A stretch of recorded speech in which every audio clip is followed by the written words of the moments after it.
Last year, I uninstalled VS Code, and it changed the way I think about code and work as a developer. Grab your mate and come join me as I tell you about my Neovim experience.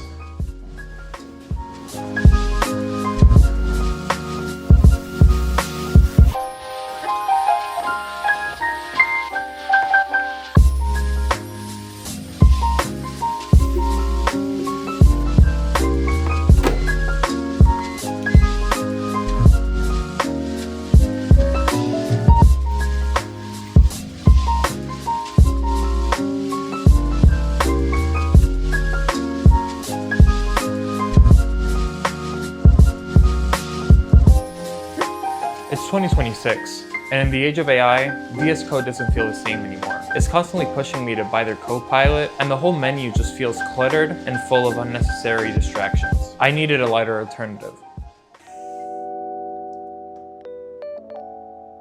I needed something with less distractions, and I found out that Neovim was the perfect tool for that. But I didn't want to spend 40 hours configuring Lua files just to get my configuration correct. So that's why I went with a pre-built base called AstroVim.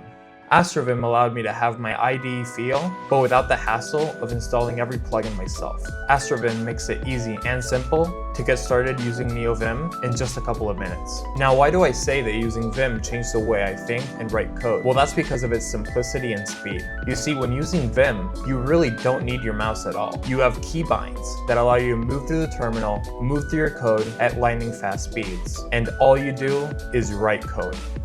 Sure, there are some AI extensions out there, but when I use Vim, I like to have the raw feeling of actually coding. Let me show you how to get started using AstroVim. As you can see here, AstroVim focused on an aesthetically pleasing Neovim experience. Installing it just takes a few minutes, and it truly does feel like a regular code editor. You have your side panels, you have your file browsers.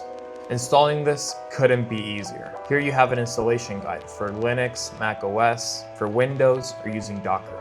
All you do is run these commands, and you're ready to get started using Neovim. Vim changed the way I think about code because it allows me to focus on writing the code instead of focusing on all these distractions and AI slop. This allows me to write faster code, it allows me to think more about the code that I write, and overall, makes me a better developer. So I knew that going into this, there would be sort of a learning curve. And let me tell you, the first 3 days were hard. They were really hard. Googling how to do basic stuff that I would regularly just know how to do with my mouse, I would now have to do through the power of the keyboard. But once the keybinds were locked into my muscle memory, my entire workflow changed. If you're feeling sluggish in your current IDE, give AstroVim a shot. It's not about being an elitist, it's about being effective.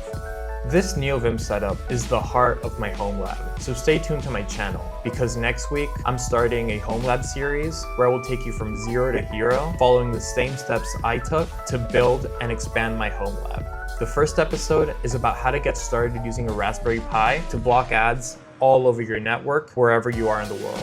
If you want to see my specific AstroVim and .files config, I will leave a link to my GitHub down below, where you can check out my .files repo and configure your Neovim like I have. Hit subscribe if you want to see my home lab series starting next week.